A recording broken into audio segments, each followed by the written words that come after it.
Halo Sobat Berkawan, selamat pagi, siang, sore, malam nih. Kembali lagi di Tel Talk Berka Podcast bersama gue Noni. Dan gue gak sendirian seperti yang bisa dilihat, gue bersama Bro Nugo. Halo bro, kenalan dulu dong. Halo Sobat Berkawan semua, kenalin gue Nugo, gue data scientist spesialis di BRK HTI Perkasa. Iya, dan kalau Sobat Berkawan itu adalah salah satu dari kayak kita, yaitu adalah generasi karyawan pandemi. Nah, gue sama Nugo juga sama. Kita itu baru sekali ketemu ini Baru sekarang. kali ini ketemu. Iya, dari COVID tuh udah hampir 2 tahun di Mhm. Indonesia. Nah, kalau ngomongin soal pandemi juga, itu tuh pasti nggak jauh-jauh dari yang namanya digital transformasi dan teknologi. Nah, bahkan Pak Jokowi sendiri juga bilang kalau digital transformasi dan teknologi 4.0 ini kecepatannya itu 3.000 kali lebih cepat daripada revolusi industri yang pertama. Nah, dan kalau misalnya ngomongin soal digital, pasti nggak jauh-jauh dari ngomongin soal data. Bahkan kalau sekarang tuh, bahkan di beberapa tahun yang lalu juga udah banyak banget deh bisnis jual beli data ya. Nah, tapi sekarang episode ini kita nggak bakal memberi kiat-kiat mencari cuan dalam jual beli data, tapi kita akan ngomongin soal gimana sih caranya data ini diolah supaya lebih valuable atau lebih bermakna. Salah satunya adalah dengan analisa data itu sendiri. Nah, bro, menurut lo pengertian data and analytics itu apa sih?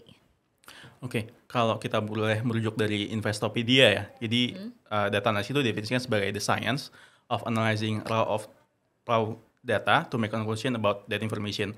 Jadi data analytics ini merupakan suatu ilmu untuk menganalisa data sehingga kita dapat mengambil informasi atau insight dari data tersebut.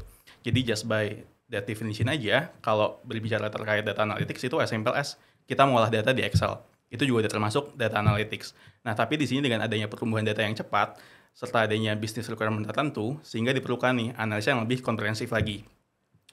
Serta saat ini kita juga didukung nih dengan adanya perkembangan teknologi yang pesat, sehingga memungkinkan kita untuk bisa mengolah data lebih advance lagi dengan cara yang cepat, tepat, dan efisien, sehingga memiliki impact yang lebih baik lagi.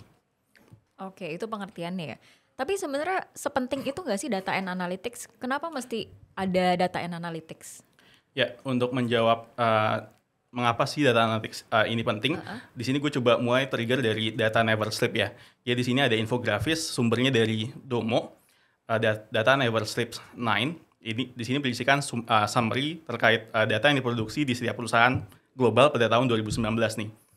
Setiap menitnya. Di sini di dalamnya ada Netflix, Instagram, YouTube, Twitter, dan lain seterusnya. Nah, di sini kita sebagai majority yang memiliki akses ke internet tentunya sebagian besar merasakan nih layanan ataupun teknologi yang disediakan oleh layanan-layanan di sini. Dan sebagai user tentunya kita ikut serta dalam memproduksi data di layanan tersebut kayak gitu. Nah, Mbak Noni sendiri gimana nih Mbak? Apa Mbak sebagai salah satu pengguna dari layanan yang ada di sini?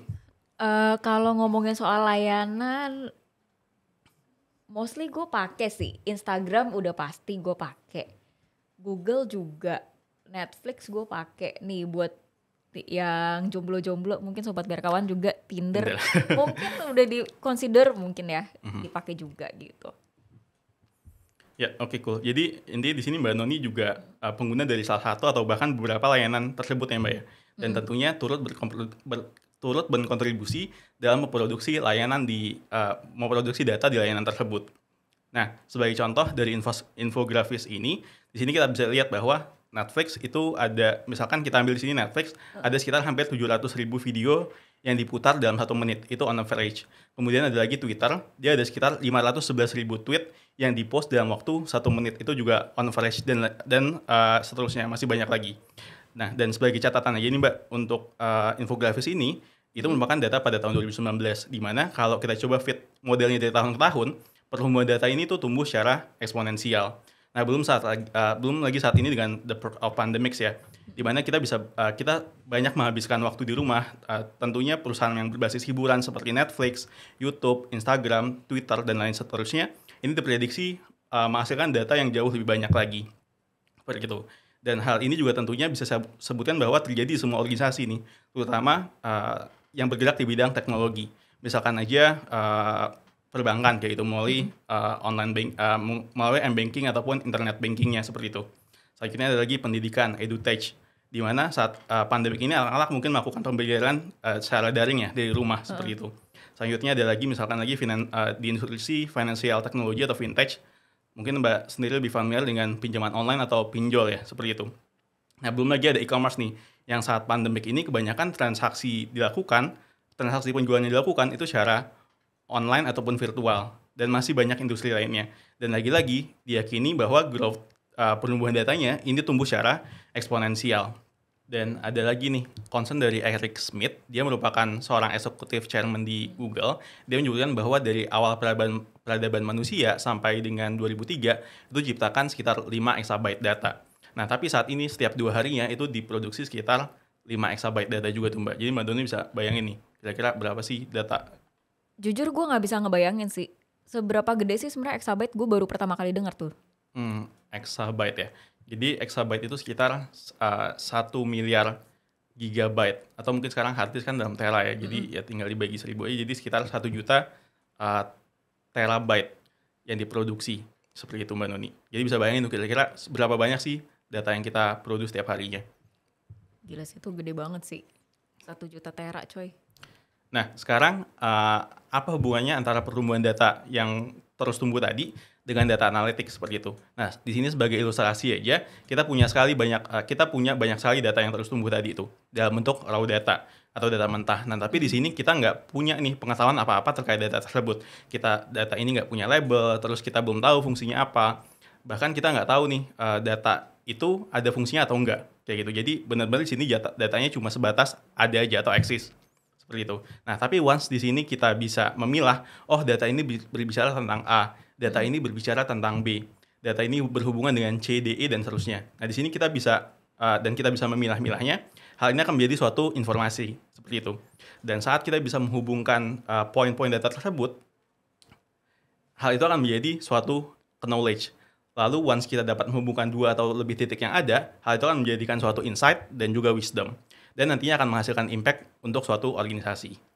Oke, berarti kalau ngomongin soal datanya sendiri, itu kalau misalnya boleh gue gambarin, mungkin kayak misalnya gue mau gambar orang, biasanya kan dibikin dulu bulat dulu, dibikin kayak tulang.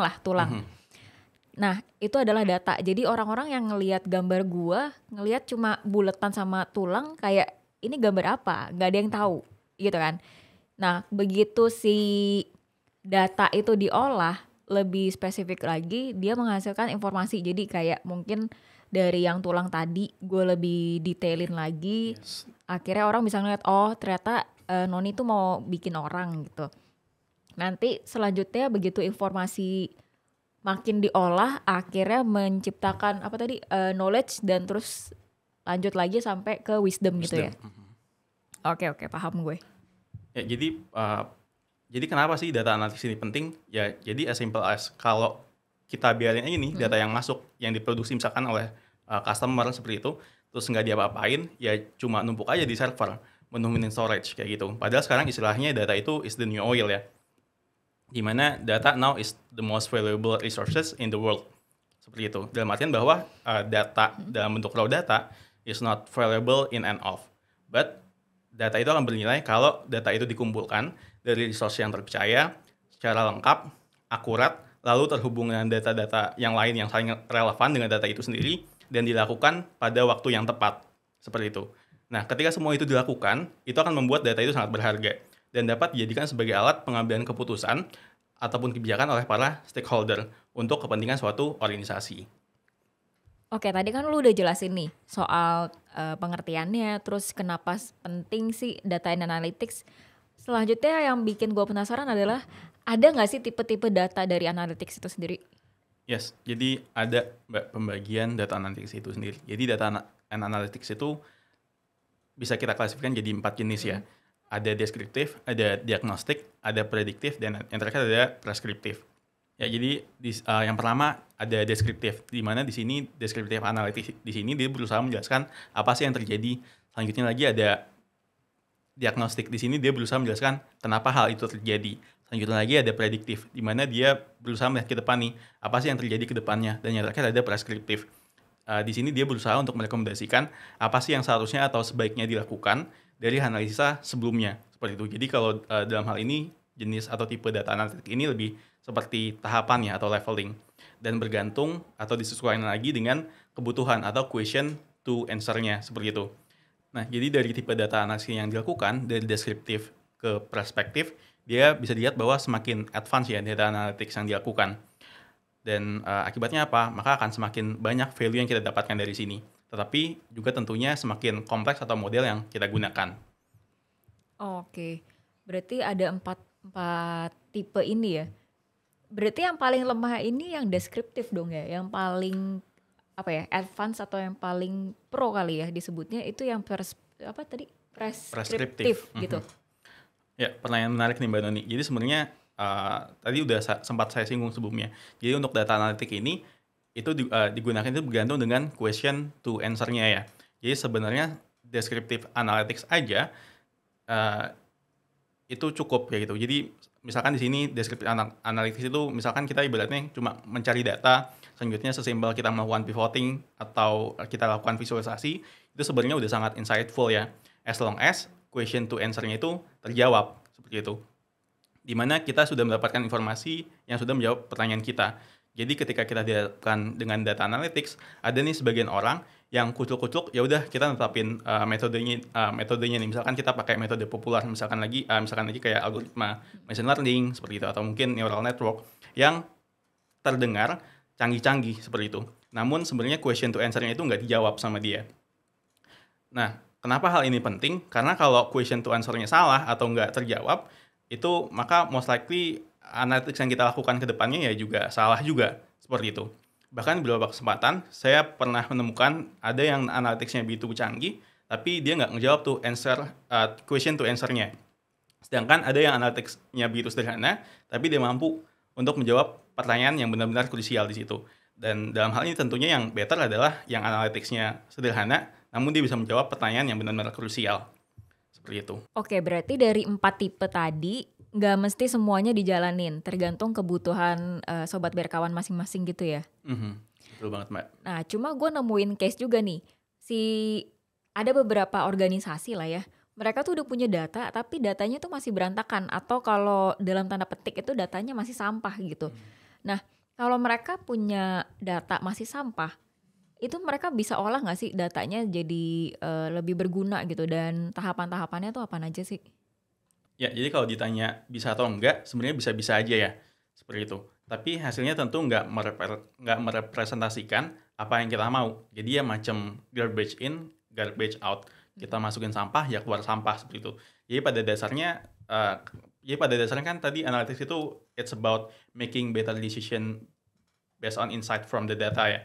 Nah, jadi sebelum analytics itu dilakukan, kita perlu nih melakukan persiapan terhadap datanya, atau juga tahapan itu disebut sebagai tahapan data preparation. Nah, secara kolektif tahapan tersebut disebut sebagai data infrastructure. Jadi ada tahapan nih atau proses ketika kita ingin melakukan analisa data. Dan data analytics itu sendiri hanya one part of data analysis process. Seperti itu. Jadi sebelum melakukan data analytics, ada nih serangkaian tahapan yang perlu kita lakukan. Yang pertama, kita perlu define nih the question. Ada nggak sih masalahnya? Karena ngapain kita ngolah datanya kalau nggak ada masalahnya, seperti itu. Selanjutnya datanya kita coba collect atau kita kumpulkan datanya. Selanjutnya kita coba bersihin datanya. Misalkan ada missing value seperti itu. Selanjutnya ada format yang tidak tepat dan lain seterusnya. Nah, kalau itu udah dilakukan, baru kita bisa mulai nih untuk melakukan analisa terhadap datanya. Dan yang terakhir, baru kita bisa memvisualisasikan datanya dan share our findings dari analisa kita. Jadi seperti itu Mbak Noni. Oke, berarti kalau misalnya sobat berkawan ini masih punya data sampah dalam tanda petik, itu masih bisa diolah dengan cara di clean dulu, dibersihin dulu gitu ya, baru habis itu bisa dianalisa. Nah, kalau misalnya mereka sobat berkawan mungkin tertarik nih, pengen ini ngolah datanya lebih baik lagi gitu. Mereka tuh perlu siapin apa sih? Ya, jadi sebenarnya seperti yang udah disinggung sebelumnya bahwa sebelum melakukan analisa data ataupun data analitik ada prasyarat yang perlu kita lakukan. Seperti itu, yaitu tadi data preparation. Yaitu suatu perusahaan atau suatu organisasi perlu nih establish dulu data infrastructure-nya, seperti itu. Once data infra-nya udah established, baru kita bisa moving forward the next step to the analytics seperti itu. Yang perlu diingat bahwa di sini proses analisa data yang terpenting itu nggak kucuk-kucuk analisa datanya aja, tapi ada step-step sebelumnya yang nggak kalah pentingnya, yaitu data infrastructure yang perlu kita establish dulu, seperti itu. Jadi yang perlu ditekankan kembali adalah data analytics itu hanya one part of data analysis process. Dan tentunya yang terpenting adalah data itu sendiri, Mbak Noni. Bener sih, kalau misalnya mereka nggak punya data, apa yang mau diolah gitu kan. Iya, betul. Nah, kalau tadi kan dari sisi si Sobat Berkawan nih perlu nyiapin apaan. Nah, tapi gimana nih kalau dari sisi BRK-nya sendiri? Sebenarnya kita tuh punya solusi apa sih? Atau tools-nya apaan aja sih gitu? Gue tahu banyak banget, jadi kayaknya cukup disebutin aja. Karena gue yakin kalau dijelasin detail tuh takutnya sampai Natalan monyet masih belum kelar nih kita bikin podcast. Nah, oke. Kalau mau ngomongin tools, itu nggak ada habis-habisnya ya, kayak gitu. Karena kalau dari level descriptive analytics sampai dengan prescriptive analytics itu tadi aja, banyak banget tuh toolsnya yang kita bisa sesuaikan dengan kebutuhan kita ataupun apa yang mau kita lakukan. Misalkan sesimpel penggunaan Microsoft Excel itu juga udah termasuk data analytics seperti itu. Nah, mungkin di sini yang akan gue coba tekankan adalah terkait teknologi analytics-nya yang dahulu digunakan versus sekarang, di mana dahulu dia masih menggunakan manual, dan hal ini adalah dikerjakan oleh manusia, dan akan kita coba bandingkan dengan yang sekarang banyak dilakukan, yaitu menggunakan mesin seperti itu ataupun mesin yang melakukan. Nah, di sini objektifnya adalah bagaimana kita mengubah task-task analisa yang dilakukan secara repetitif yang pada awalnya dilakukan oleh manusia menjadi mesin yang melakukan, dalam perspektif mengurangi sifat bias ataupun subjektif dalam analisa yang dilakukan seperti itu, dan juga mengurangi cost dari sisi waktu untuk melakukan hal-hal yang sifatnya repetitif tadi seperti itu. Dan di sini mesin kita buat untuk memahami pola sehingga menghasilkan analisa yang lebih akurat dan lebih efisien seperti itu dibanding manusia. Nah, proses pembelajaran yang dilakukan kepada mesin ini dikenal dengan istilah machine learning seperti itu. Nah, kalau terkait solusi yang ada di BRK, betul banget nih Mbak Nuni, bisa dibilang banyak banget. Cuma kalau kita bisa rangkum ya, mungkin diantaranya kayak permasalahan data visualization atau pembuatan dashboard, itu kita punya Power BI sama MicroStrategy seperti itu. Selanjutnya misalkan untuk keperluan database analytics, kita punya Vertica, terus kita punya lagi CleanPalm seperti itu. Dan selanjutnya misalkan emang udah levelnya advanced analytics, itu diantaranya kita punya SAS Enterprise Miner, SAS Visual Analytics, selanjutnya lagi kita punya TIBCO Data Science, kita punya Dataiku, dan masih banyak lagi seperti itu. Dan last but not least, ada juga nih teknologi yang saat ini hype, yaitu berbasis on cloud. Saat ini kita juga berpartner dengan AWS untuk solusi data analytics-nya. Gila, lengkap banget sih emang BRK tuh. Jadi kalau Sobat Berkawan tertarik atau pengen tahu lebih lanjut lagi soal data and analytics, bisa langsung hubungin ke BRK aja nih. Penjelasannya tadi sih keren banget sih. Gue jadi lebih tahu lebih detail lah soal data and analytics. Nah, buat Sobat Berkawan juga yang tertarik nih soal data and analytics, bisa langsung hubungin kita kalau misalnya mau dapat insight lebih detail lagi. Thank you buat waktunya Bro Nugo. Yuk, thank you juga Mbak Noni. Oke, thank you juga buat Sobat Berkawan yang udah dengerin Tech Talk BRK Podcast. Dan stay tune, jangan lupa untuk di like, subscribe, dan share. Siapa tahu ada orang yang membutuhkan juga nih. Dan bisa dapetin informasi teknologi terkini dari BRK. Oke, see you. See you, bye-bye.